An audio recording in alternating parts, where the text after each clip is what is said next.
Good morning and welcome to Fall Convocation.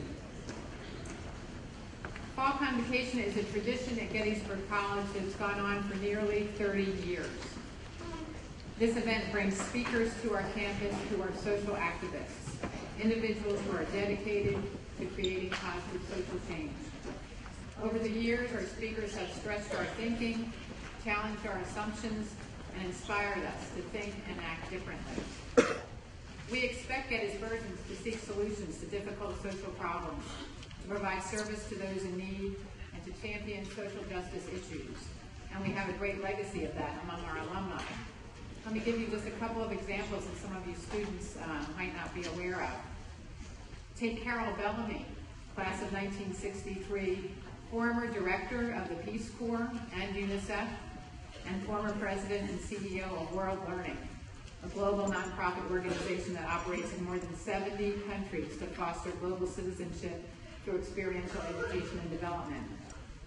Or take Bruce Gordon, class of 1968, who retired from Verizon and then served as president of the NAACP. Or Catherine Walford, class of 1979, former president of Lutheran World Relief and currently president of the McKnight Foundation. Or more recent graduates, Louisa Polos, class of 2008, who founded Campus Kitchens here in Gettysburg, which in just a few short years has reclaimed more than 37,000 pounds of food that would have been discarded, and turned that into more than 21,000 meals to close the food gap in Adams County. Or Jackie Powell, class of 2009, who's working in Guatemala to bring clean water to rural communities. Or Andrew Arendt, class of 2010, who is part of the Teach for America program, teaches high school math in Mississippi. Or four recent graduates who are currently serving in the Peace Corps. Chad Willermuth, class of 2009, who's serving in Guatemala.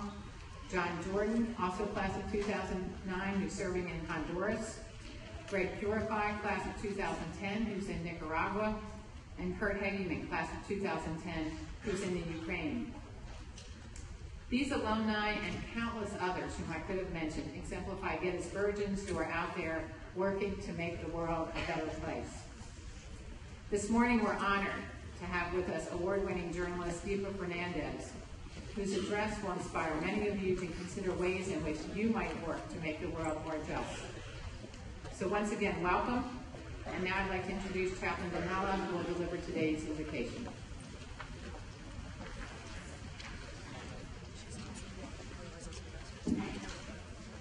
Good morning. Would you please stand and join me in prayer?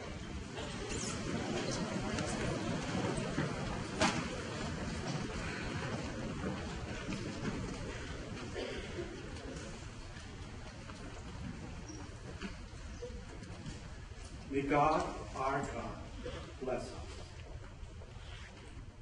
We live in a time when it is difficult for us not to feel the frenzy of worry about all the things we have to do. So now, we do something different. We pause, we breathe, we pray.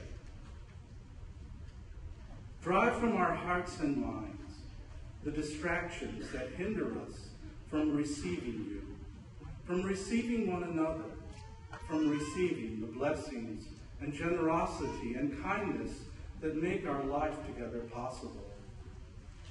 Inspire us toward what is just and good. Sustain us in bonds of friendship and peace. Help us by our work to bring an end to hatred, to violence, to bloodshed. Help us to act for justice. Now we pray. Prosper the work of our hands, O God. Prosper our work. May God, our God, bless us. Amen. You may be seated.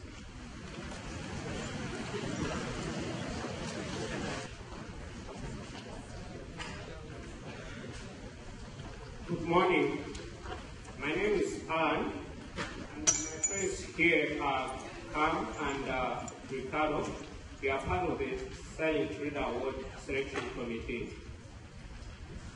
Each year, at the Convocation, a Silent Reader Award is given to a student in recognition for his or her selfless leadership and dedication to for his or her selfless leadership and dedication to enacting meaningful change through service. The recipient is honored for the impact he is or she has made in the lives of people within and outside of the campus community. The Silent Reader Award goes to a student who actively challenges ideological and society constructions and seeks to promote equality across all classifications in their work and in their lives. This year's Silent Leader does just that. She has been actively involved in sexual assault issues within and outside the campus community. Last year, our Silent Leader organized an International Awareness Week on the Middle East, which includes various human rights issues. She has also organized a screening of LUMO, and a fundraiser for the organization which works with rape victims in Congo. She has also worked with Professor Bodachuk to add a unit on intimate partner violence into the introduction course in the Women, Gender, and Sexuality Studies program. This year, she and her friends organized the 14 Days to End Sexual Violence, which started earlier this week and is an adaptation of the international campaign 16 Days Against Violence Against Women. The group of students has also started a student organization aimed at ending sexual assault called SEXA. Through her work, this year's Silent Leader has given a voice to an important issue that is often marginalized. She has actively engaged other students to take action to end sexual violence against women. In doing all of this, she seeks no recognition nor praise, and that is why we are honored to be presenting the Silent Leader Award to Alyssa Basalt, class of 2013, for all of her efforts in enacting positive change in and outside of our campus community. Come on up.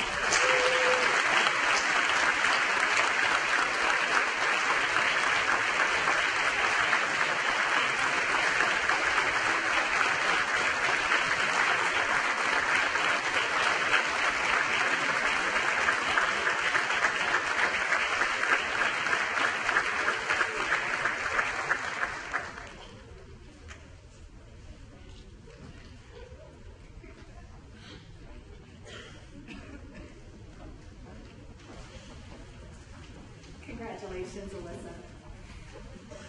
At this time, I'd like to welcome you in celebrating 20 years of the Center for Public Service at Gettysburg College. We were one of the first institutions to have such a center, and we're pleased to kick that off by recognizing a long-term community partner whom we've worked with for longer than those 20 years. As a longtime partner of the college and the Center for Public Service, the LIU number 12 Migrant Education Program first approached us through Parker Coble seeking a space so that the migrant community could gather to learn about services, to discuss issues, and create community. That first space was here on the Gettysburg College campus. But over the years, Migrant Education has been much more than a convener. They have brought cross-cultural understanding in Adams County communities and schools. They have welcomed families and offered stability during times of great transition, as well as supported the Adams County agricultural economy by doing so. They've brought immigrant voices to the forefront through publications and events. They've connected Adams County to global issues through teacher exchanges with schools in Mexico. And they've brought millions of dollars into the community in grant funds to support our children and our schools. They have also immersed high school students in a variety of higher education settings, introducing them to career opportunities and education opportunities beyond their high school experiences. Their reach has impacted the campus as well by providing an education regarding immigrant and migrant issues, fair labor standards, public school issues, and language immersion. Hundreds of Gettysburg College students have volunteered their time with migrant education, supporting tutoring programs, hosting high school students, and planning and hosting multiple celebrations per year on campus. Students have also worked alongside migrant and immigrant families to publish newspapers, host swimming clinics, and many more. Said one student of her time with migrant education, "I expected to help people. And while maybe I did help a little, I learned so much more from the folks with whom I worked. What the staff of migrant education accomplishes is inspiring. And I have learned so much more from the community members that I at first had hoped to help." Migrant education as an organization is a model of social action. They encourage dialogue at the community level to inform educational policy at the state level. They engage the community to work to educate youth, and they support families in working towards stability and strengthening their contributions to local community. Most importantly, they tell a story.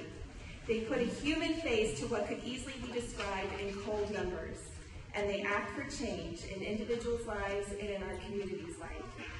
So today we're joined by several of the staff members of migrant education that have most closely worked with Gettysburg College students over the years. And so at this time, I'd like to welcome Marilyn Miller, Suzanne Benshoff, Jorge Perez Rico, and Christine Miller to the stage for a brief recognition.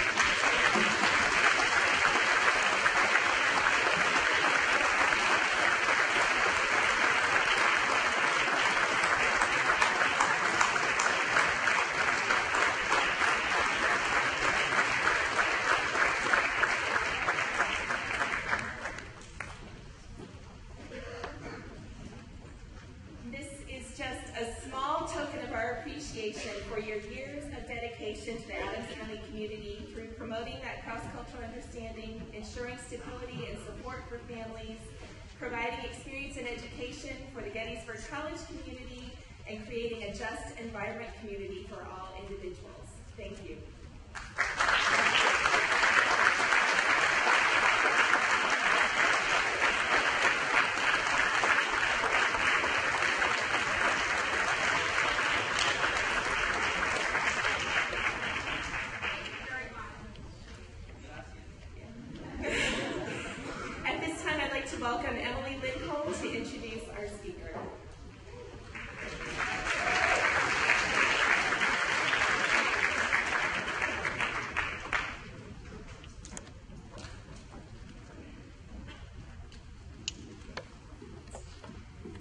Okay, hello and welcome to this year's Fall Convocation. My name is Emily Lindholm. I'm a junior, and I'm absolutely thrilled to be here today in such awesome company. Before we get started, I'd just like to stress to all of you to remain seated until after Dean Ramsey has spoken, because she will have all of the important FYE information as well as where to swipe your cards. So just hang out until after Dean Ramsey has spoken, and she'll let you know what to do. So, to do something, to take steps, to proceed, to perform, to operate, to accomplish. What do all these verbs have in common? Well, they're all synonyms of activism, and activism is the reason why we're all here today. In a few minutes, our keynote speaker, Ms. Deepa Fernandes, will take the stage to encourage us to think critically, take action, and create a vibrant democracy. But, as we all know, before every great speech, there's a great introduction speaker. I'm just kidding. So, what is activism? Let's break it down. According to Google Dictionary, the definition of to act is literally to do something. Ism is a noun suffix implying a certain practice or process. So, what is activism? Activism is the process of doing. An activist, then, would be the person carrying out these actions, a person doing that which they set out to do. One of the strengths of this definition is that it's so broad and yet so simple that anyone can relate to it. We've got a lot of activists in the crowd today: Elizabeth Soul, President Riggs, Deepa Fernandes, and all of you sitting here in front of me. You are all here at Gettysburg College to do great work in whatever way you see fit, and that process of doing lends itself directly to creating social change. The best part of the definition is that there are absolutely no guidelines. There is not one way to take action. When you hear of an issue that interests you, educate yourself. Once you understand the basics, you will have a solid foundation from which to base the rest of your actions. I, for example, learned that I cared about food justice issues 2 years ago on Give Day when I got to go to campus kitchens. We must have peeled around 20 pounds of tomatoes to make a sauce that was to be frozen and kept for later in the season, all while wearing the most attractive of hairnets. They were really cute. It was a great 45 minutes, but it wasn't anything special. We had no aha moment, no life-changing revelation about my life and my future. But what I did leave with was the desire to learn more about this issue. So after that, I volunteered at campus kitchens a few more times freshman, sophomore year. And then I also started to read the news and watch documentaries and ask a lot of questions. This past summer, luckily enough, I became the Heston Summer Intern through the Center for Public Service and served as the campus kitchens coordinator. It was amazing because I was able to actively take part in addressing the food justice issues within Adams County, and upon reflection, I was actively living the progression from interest to education to action. In addition to making meals, I was able to develop friendships with families in our Gettysburg community and learn firsthand about the barriers that they face every day in regards to food security, as well as the interrelated issues of immigration, employment, racism, and housing. Through campus kitchens, I realized that all of these issues are connected. They're connected by the truth that all disparities can be traced back to the classic struggle between those who have power and those who do not. And the more I learn, the more I want to do to affect that change. Now, this is just an example from my time at Gettysburg, but it doesn't mean that you have to take action the same way. Alyssa has generated awareness, organized a fundraiser, and is spearheading the stellar 14 Days to End Sexual Violence campaign. And the Migrant Education Program provides supplemental education and resources for children of migratory farm workers. Jorge, Marilyn, Christy, and other workers work tirelessly to ensure that students in our community have a fair shot at education.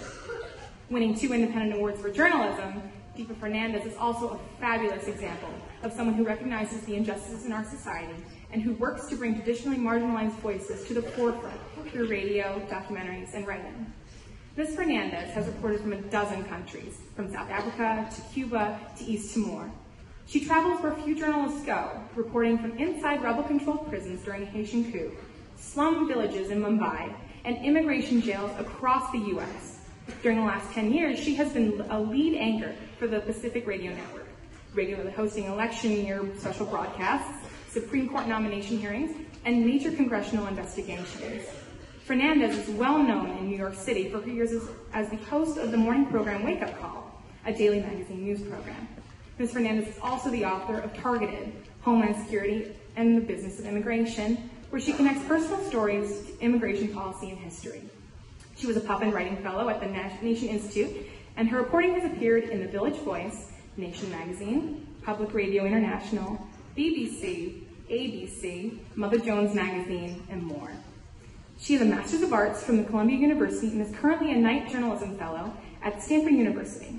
In 2001, Fernandes founded Radio Roots, a youth journalism training program which grew into the National Media Training and Production Center, People's Production House, aimed at diversifying the press corps and the ranges of voices heard in the media. So, now, without further ado, I'd like you to join me in the honor of welcoming to the stage the amazingly talented and deeply committed activist, Ms. Deepa Fernandes. Thank you.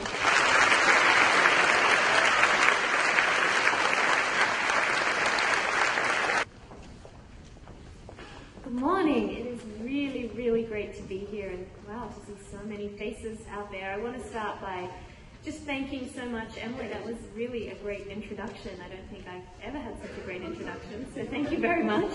And to Emily and Alyssa, it is so inspiring. In my couple, just hours here on campus this morning, I have a renewed faith in our future just from the students who I've been able to interact with. So I hope to meet more of you today. I want to just quickly thank so much the Center for Public Service, to Gretchen and Tim, who brought me here to make all of this possible. It's really such an amazing program, very inspiring, and I wish more colleges around the country had such a program. And to President Riggs, thank you so much for having me here, and to Chaplain Donella, I really appreciate your convocation this morning. It's very rare that we start our day by thinking about moving to action and justice, so thank you.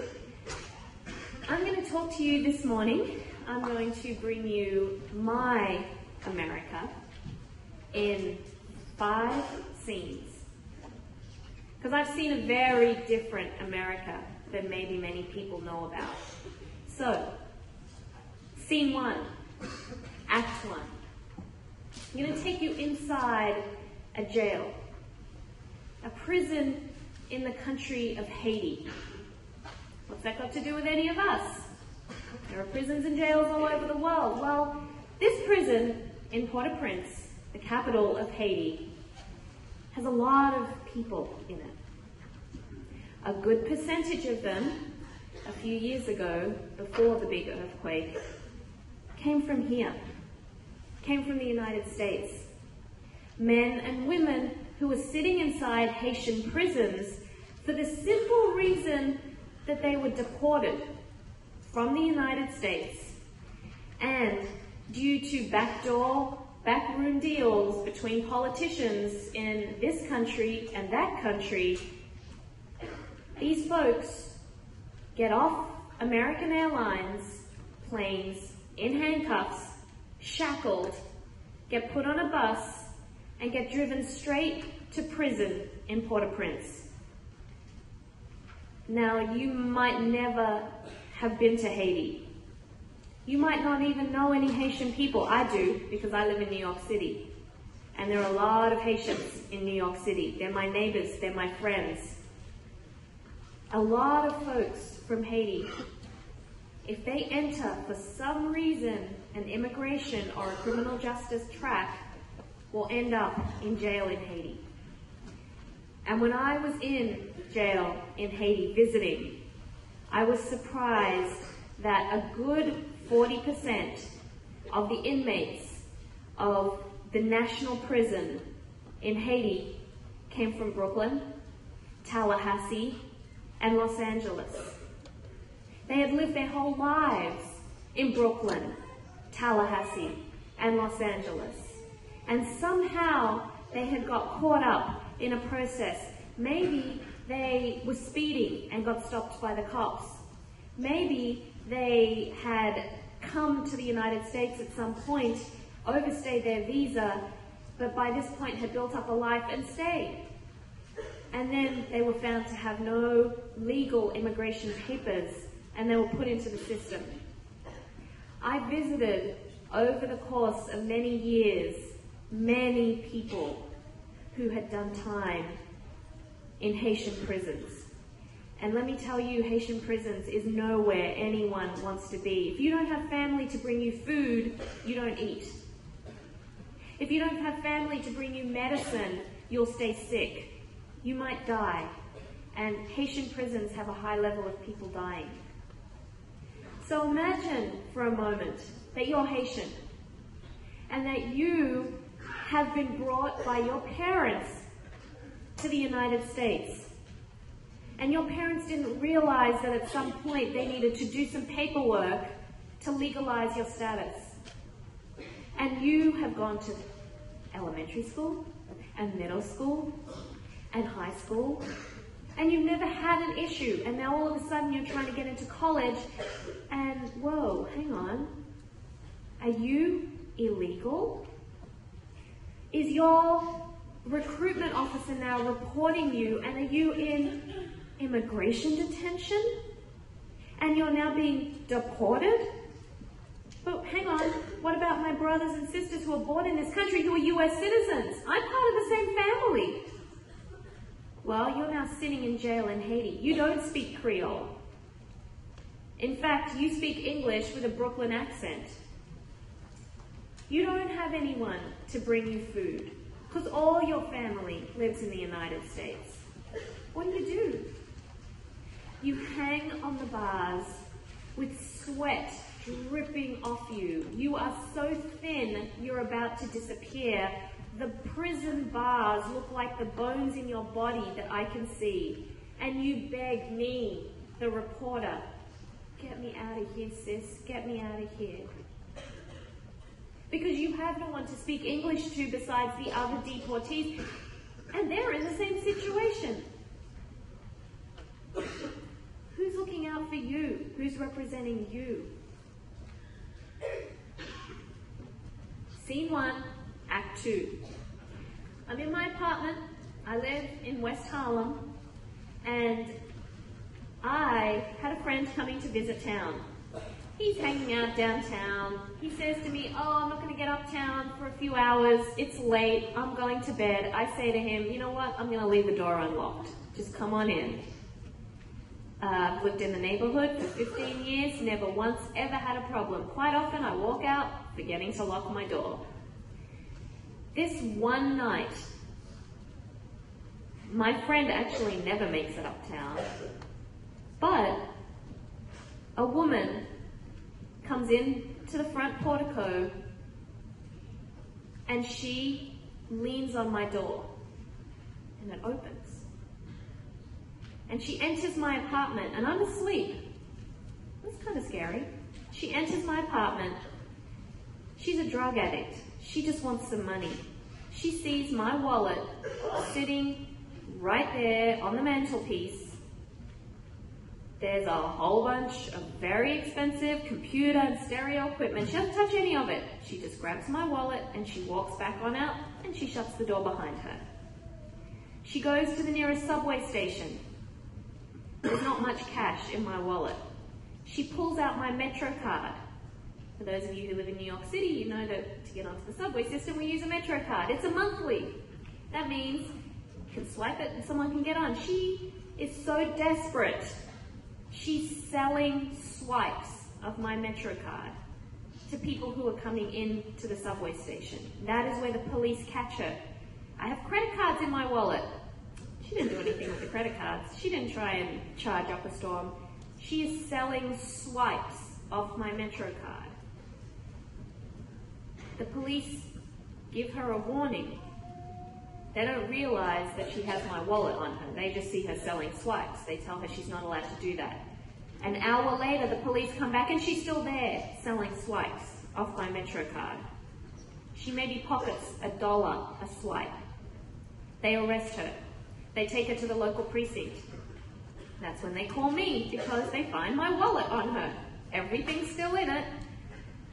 And they say, ma'am, we arrested the woman who stole your wallet. And I've just woken up in the morning. I was like, my wallet was stolen? And I look and, yeah, it's gone.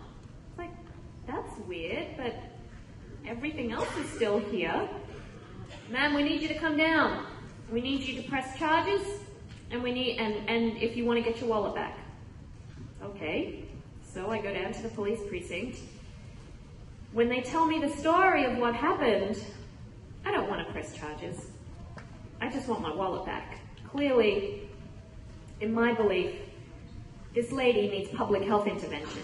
She needs a drug treatment program. She doesn't need me to press charges that will put her into the criminal justice system. Yes, my life might have been in danger because she entered my apartment, but nothing happened to me or my family. So I say to the police, I don't want to press charges. And they say to me, ma'am, if you want to get your wallet back, you need to press charges. And I say, why? At this point, my ticket to being in the country, aka my green card, which by the way is not green if any of you didn't know that, is in my wallet and I need that. I can forego everything else, but I need my green card. I don't want to have to go through the process of applying for a whole new one. So I say, can I just have my wallet back? I don't want to press charges. And they say, ma'am, she confessed. Confessed to what?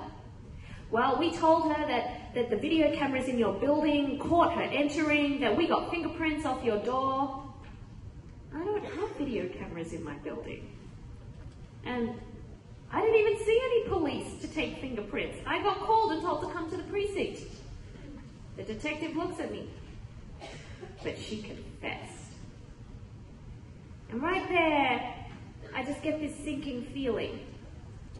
And so I decide to try and engage the detective. I say, well, tell me who she is. You know, maybe I know her from the neighborhood. She's lived here for over a decade. And they say to me, she's, black, Haitian, something like that. I had just come back from Haiti. I had just come back from Haitian prisons. In fact, in the morning when I received the call, I kid you not, from the police officers, because who gets up in the morning and checks if their wallet is still there? I got up in the morning and turned my computer on, and I was actually making plane reservations to go back to Haiti to follow up with the people in prison when the call came through. They say to me, she's Haitian. Now, I don't know what her immigration status is. Maybe she's a citizen and it won't matter. But instantly, I was made part of the system. If I wanted my green card back, I had to press charges. The charges that I would press, I knew exactly what would happen to this woman. And I wasn't willing to do it. And the police didn't understand that. So I never got my wallet back. I tell you this story to start to plant a seed about the country that we live in. Because for the work that I've done, I have been able to see multiple sides of the very communities that all of us live in. So this year, President Obama has deported 400,000 people. What does deported mean? Deported means expelled. Get lost. We never want to see you again. We don't care if you have a family here. We don't care what you might have given to this country or this community. We don't care if you've served in Iraq and put your life on the line. Get out of here. That's what deportation is. Most people will never ever be able to come back to the country. 400,000 people. Think about that. I don't know if you know the city of Oakland, California, but at the last census that tapped in at just about 400,000 people. That would be like every year getting rid of the city of Oakland, California. Pack your bags, get out of here. Except you don't get to pack your bags. Deportation means you get shackled and you get put on a plane. And if you're from originally a country like Haiti, you're going to end up in jail. So what? Why should we care? It's not me. I'm doing right. I'm not about to be deported. My family's doing right. They're not about to be deported. Scene 2, Act 1. So you all remember Hurricane Katrina? You might have been younger then, but for a reporter, it was one of the biggest stories. So I was sent down to the region to cover what happened after Hurricane Katrina. Like most of the media, we all went down there. The weeks, the month afterwards, it was the biggest story for everybody. People were doing good. People around the country were getting in their cars, they were driving down, they were opening their homes to help people who had been displaced. But what happened to people after the hurricane and the flooding went on for years and years and is still going on. About a month or two afterwards, the media's attention died up, and honestly, I was one of the few journalists who kept going down, and people kept asking, why do you keep coming?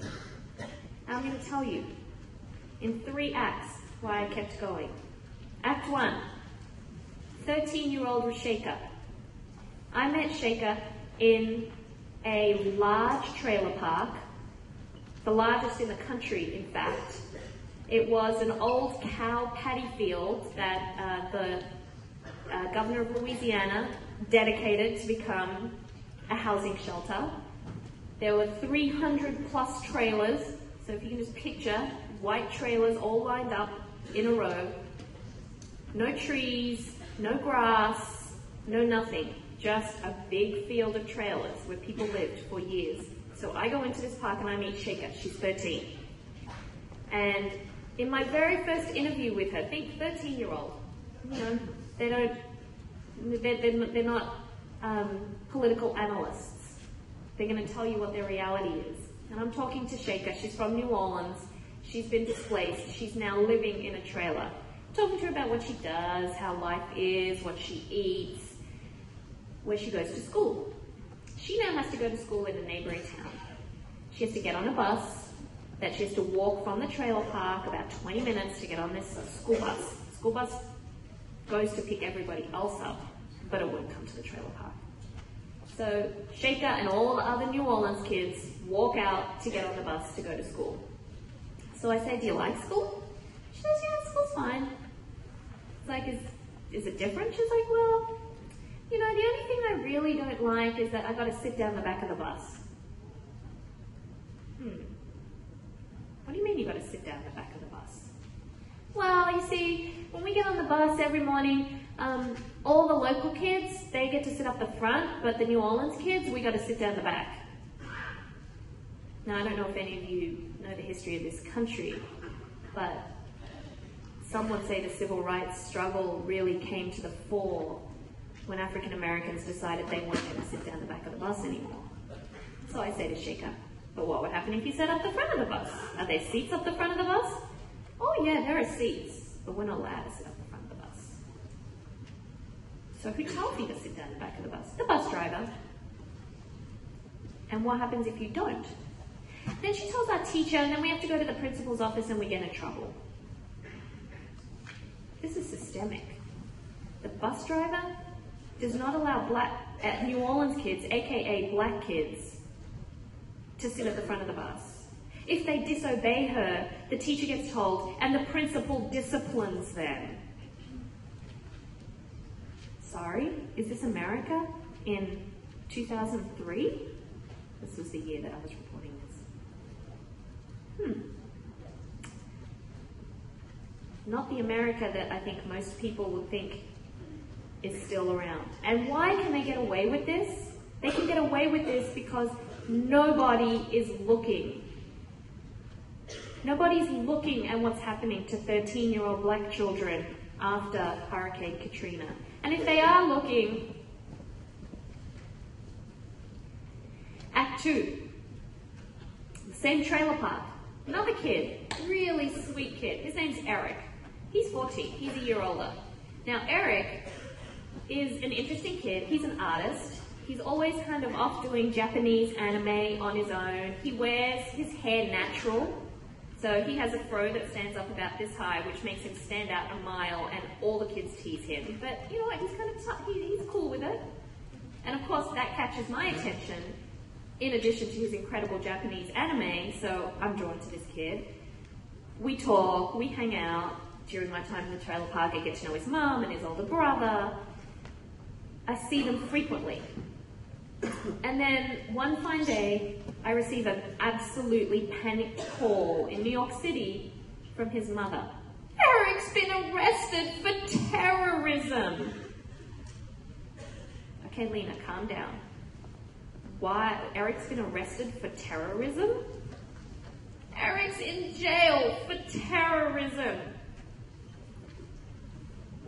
Eric's school called the police because Eric brought a laptop bag to school. Now we're talking a part of rural Louisiana where it was a surprise to me, but most people haven't seen laptop bags. People don't carry them around like you might here at Gettysburg or wherever you're from. And some kids who didn't like Eric because he was okay enough with himself to wear his hair natural, and randomly he spoke with an Australian accent, which is part of the reason why I was drawn to him. So his father was an Australian Aboriginal man, and he really had an Australian accent. It didn't drop. He wasn't doing it just for me. Kids thought he was too good. Kids thought that he was too good. So they didn't like him. So they decided to cook up a story that Eric said he was going to bring a bomb to school. And when Eric brings his laptop, which, by the way, he got because Rosie Perez happened to come to the trailer park in that 2 months after Katrina when everybody cared about what happened. And Rosie Perez was so drawn to Eric and saw what incredible talent she has that she made sure he got a laptop.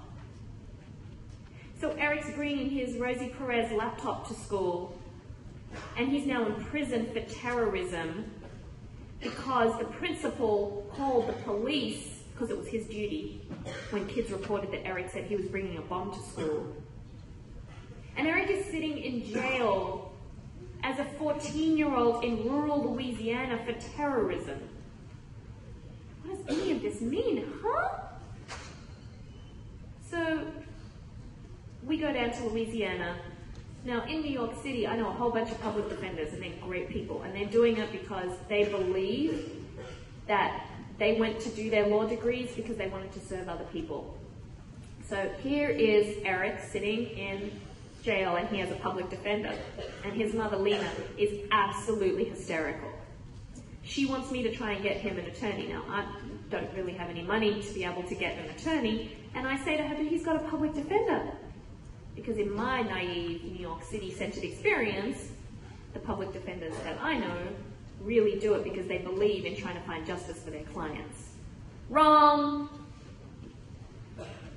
Eric is being told by his public defender, the best case for you is to plead guilty, because if this goes to trial, you will lose for sure, and then you will spend the rest of your life in jail.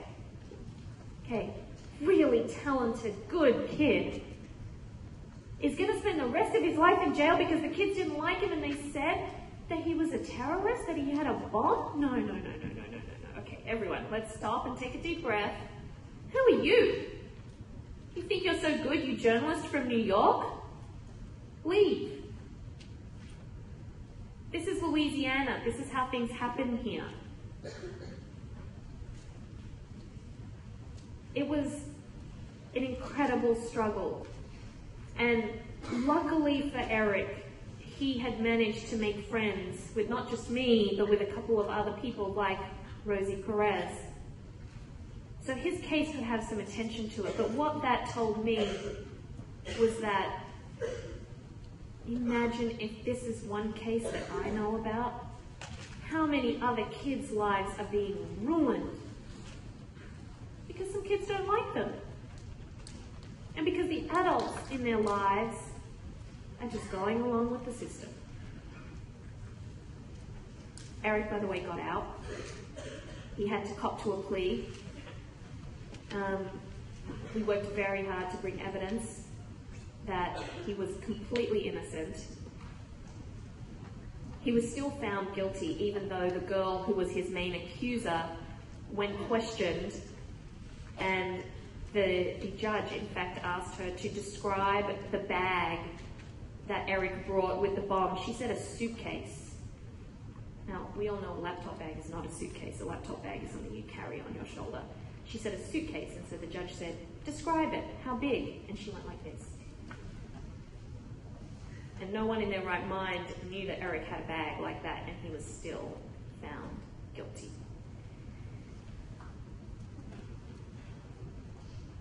Act 3. Super Bowl, Mississippi. You all know the Super Bowl, right? Well, it's kind of new to me because I'm not from this country, but I know the Super Bowl is a big deal. Now, I'm in Mississippi with a group of young high school students from New York City who we've trained as journalists. They're really good journalists. And we're actually in Mississippi because we're working on a project where they're training local Mississippi youth to be journalists, to talk about what they're experiencing years after the hurricane and their lives are still destroyed. So here we are. It happens to be Mardi Gras. And this is a great experience for all of us. We're in Mississippi on Mardi Gras. We're all people of color in this New York City group. All the youth are either black or Latino, have all grown up in really hard circumstances in New York City, and here they are in Mississippi as the teachers. So we're out at this Mardi Gras parade, which is where everybody, all the local Mississippi youth are doing their recording, and the first thing to hit us is that all the white people are over there and everybody else is over there. There's two sides to this street. The parade's going down the middle of the street. And all the white people over there have Confederate flags. And they have t-shirts and signs that say things that to us naive northerners, the first time in my life I ever identified with being a northerner, felt threatening, made us clearly, and especially for the black youth, made them feel like, whoa, get me the hell out of here. I carry a gun to kill certain people. It's a t-shirt. Anyway, it's Super Bowl, and of course, and this one, New York, is it the Jets? Were in the Super Bowl this particular year. They were playing against, I can't even remember who they were playing against because clearly I don't follow football, but everybody wanted to be, it's the New York team, they wanted to be in it. So we're trying to find a place for them to watch the Super Bowl after we finish this day of Mardi Gras. We're driving around and around and around and around and around, and we finally find a place that has the game on, and it's a restaurant. And as we pile out of the car, everybody's so excited to just finally get to see the Super Bowl because we've been driving for so long and the game's going on and they want to know what's happening, that as they rush in, none of them notice the Confederate flags flying out the front. And I kind of do this like, okay, hold your breath, go in. We were the only people of color in the place. And New York is playing, and in walk my rowdy bunch, who were just so excited because New York's winning. And all of a sudden there was this dead silence in the room. So I kind of quietly encourage us all to sit down to just watch the game. Long story short, New York won it in the last, 3 seconds by some miracle, and I can't even tell you what happened, but all I know was that my crew started whooping, woo! As you would if your team was winning in the last 3 seconds around this restaurant. Guns came out onto the table. Needless to say, we got the hell out of there really quickly. This is another side of America. And a side of America that made me say, really, this country can treat its own citizens, forget even those who are non-citizens, its own citizens. Think about the 13-year-old who has to sit at the back of the bus. Think about the 14-year-old who's sitting in jail on terrorism charges. Think about today the amount of African Americans who have not returned to Louisiana or Mississippi. Not because they don't want to, because that's their home. And I've seen a side of America that treats certain people very, very differently. Okay, scene 3, 2 acts. First act, why come to America? Act 1, Veronica. Talk about, I think it was the story, Emily, of peeling tomatoes, putting them in the freezer. I'm sure you all know from many migrant agricultural communities around here. I'm south of the border, and I've been following for a long time the very people who are risking their lives to come here illegally. So I'm sitting south of the border. It's actually a brickyard which has been turned into a garbage dump. It's literally in this no man's land. There's trash all around the place. There's these bricks. It's hot. It's dusty. There's dust flying everywhere. And there's this little table which has got bottles of water on it. And then there's just a bunch of folks just head down. Nobody's looking at anybody. They're all just kind of waiting. This is the last port, if you could call it that, stop point, gathering point on the Mexican side of the border near Arizona, where people cross. So after this point, it's nebulous where the actual US-Mexico border is. At some point, if you just walk, you will be in America. And that's what people hope. So it's all men. And there's this one young girl, I would guess she was maybe 13, 14. So I go and I sit next to her, and she doesn't look up. She stays with her head down. And I greet her and I say hi. And thinking about how to make some conversation, how to open up. She's clearly not about to talk to me. So I tell her in Spanish, very genuinely, because I thought it was absolutely true, that I thought she was really pretty. And all of a sudden, this face goes. And she looks at me and she says, "Really? Nobody's ever said that to me before." And she has these big eyes. And then she looks at me and she says, "You're pretty too." And that was the start. That was our end point. That was my entry to be able to talk to her. So I just asked her how she was feeling, what she was doing. And she just got excited. She was like, I'm going to walk, and I'm going to go, and I'm going to go pick tomatoes. And I said, "Oh, where are you going to walk to?" Keep in mind, we're just south of the Arizona border. "I'm going to Florida." My heart just sank. And I said, "How are you going to get to Florida?" "I'm going to walk." And she was clearly excited. She had this like teenage excitement. And I said, Do you know anyone? "Oh yes, in Florida. My cousin is there, so I'm going to go. I'm going to find my cousin." And I said, "Okay, do you know where your cousin is?"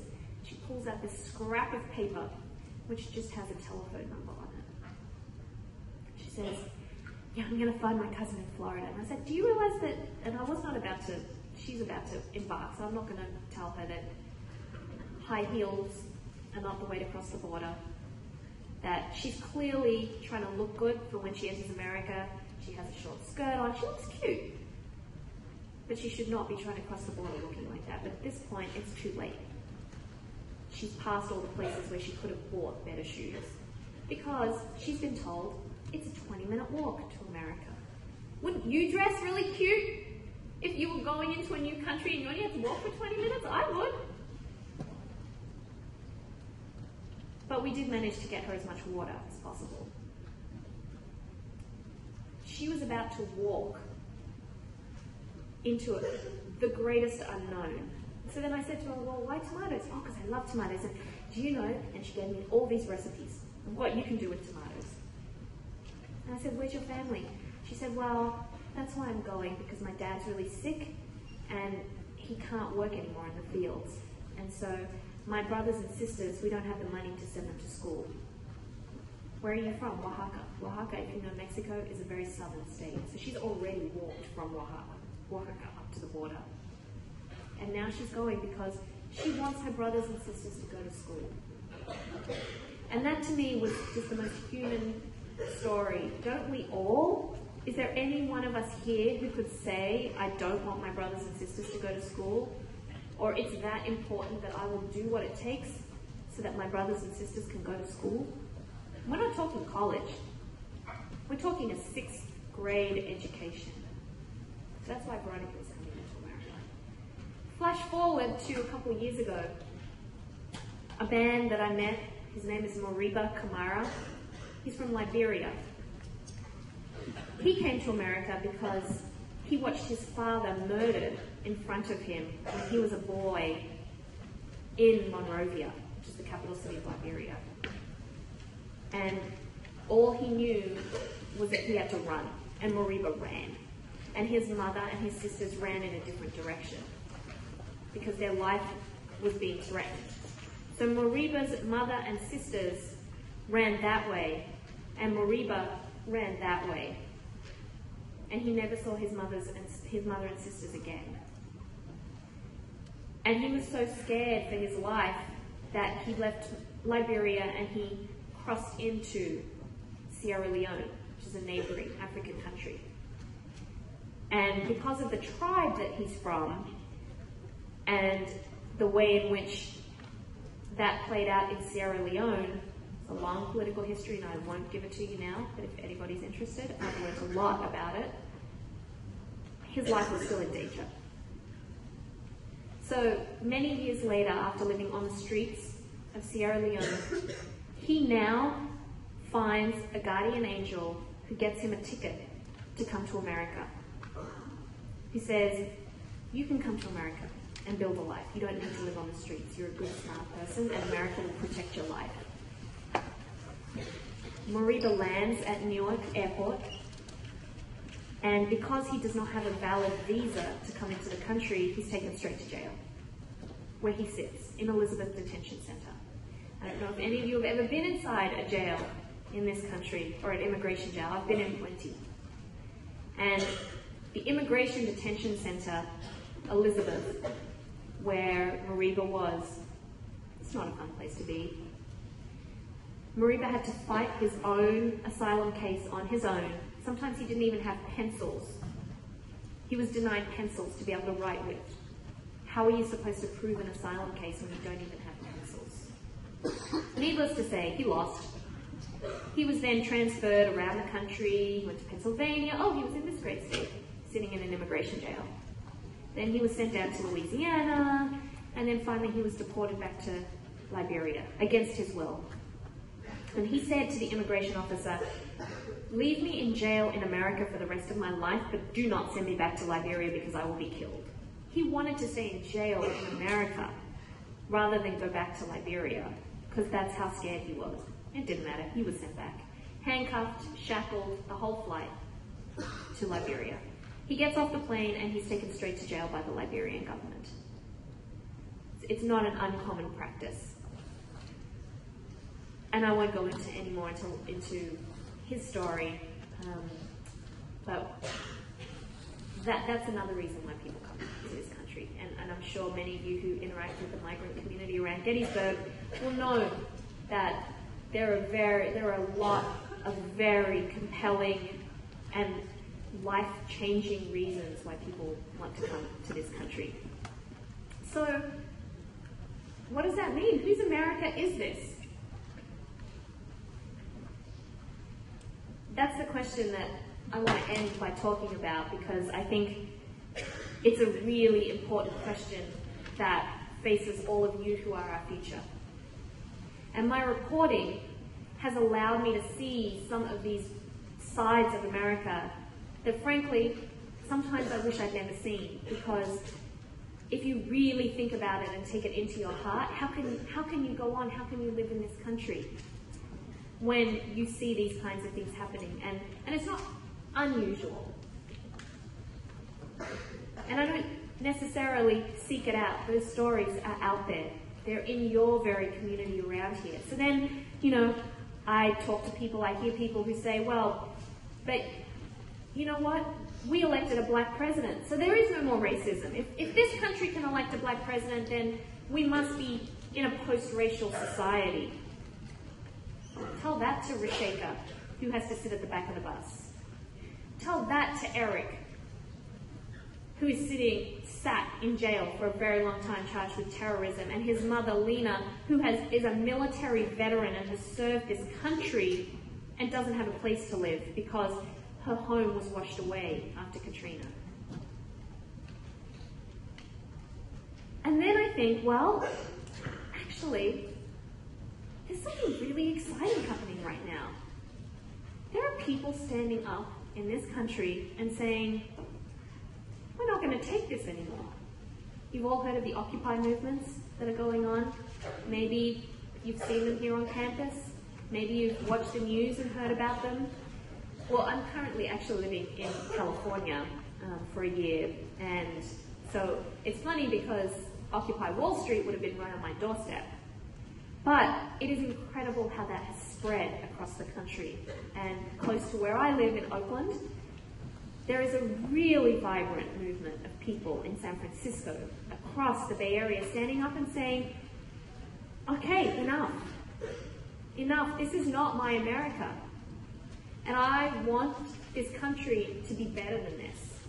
I want this country, for all range of reasons, to say enough and to work in the interests of all of us. And the stories that I just told you, they're not odd stories. Maybe you don't know people like that, but I would honestly encourage you to start getting to know your neighbors in the Gettysburg community. Because for those of you who maybe come through the Center for Public Service and get a chance to go out into the community, there are stories like this all over the place, and that is what the Occupy movements are starting to bring to light. That really there are more people than we know who have lost their homes because they've been foreclosed on. And I think really what we need to do is become active agents, is participate, is talk to people. And talking to people, you could do that like I do with a microphone as a journalist. But today anyone can be a journalist. You just need your smartphone. I'm sure you all have one. They have really good recording devices on them. You can go out and you can help tell people stories. And when you do that, that's the first step to participating.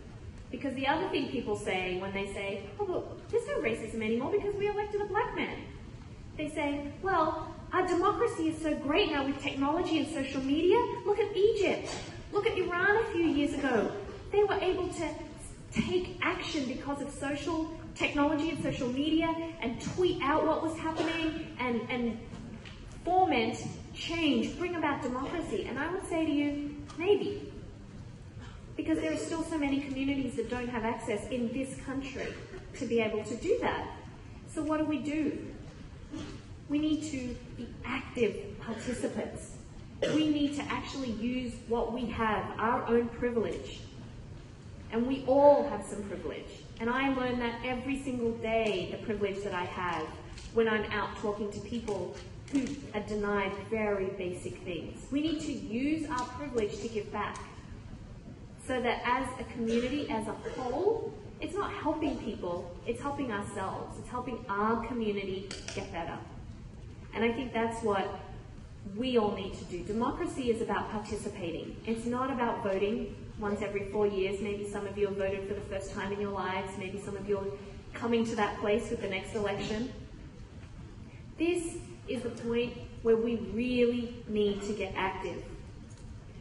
So while I can sit back and in my reporting I can say, how could it be an Obama administration that has deported more people than in modern recent history? This is a Democratic administration. Obama promised hope. He said great things for immigrants. Well, what happened? We all went back to doing what we do every day after electing him, and nobody participated. Nobody stood tall to hold him accountable and to give him people power to do what he needs to do. So my call to you is that when you think about your futures and your lives and what you're going to do, go out there and participate.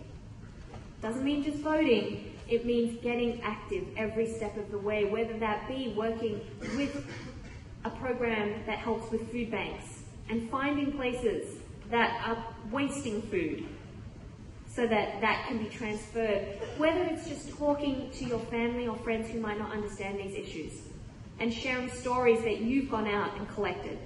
That is the way that we're going to build a much more positive and vibrant and just future. So I leave by encouraging you all to participate in whatever way. For me, that was reporting. Whatever you're going to do, in whatever field, whatever major you are in, there is a way that you can actively participate. And I love Emily's definition of activism, because in so many communities, activism is a bad word. You're an activist? You don't even need to think about that word if you don't want to. Just think about the fact that you're giving back and that you are working in your community to make your community a better place. Thank you.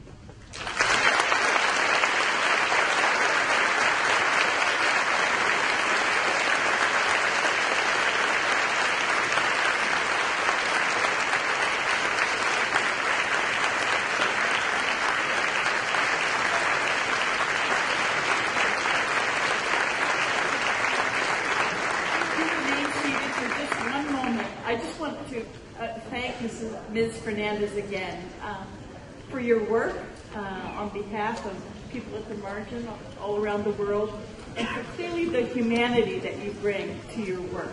It's quite striking and moving, actually.